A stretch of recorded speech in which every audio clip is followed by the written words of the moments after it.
Hello everyone, welcome to the Hard Reset channel, and today I'm going to show you how to change the date format on the ONYX Boox Note Air 3C.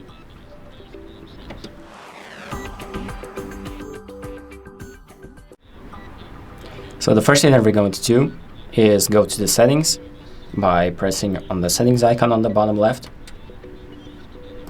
and then we're going to go to date and time. And here you have date format, so you can press on this tab right here to change the date format. So you have year first, month first, day first, and then other stuff.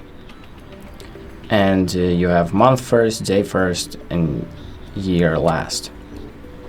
So just select the option that you want, the option that you need, and then you can just exit out and your options will be saved automatically. So that's about it. Thank you for watching.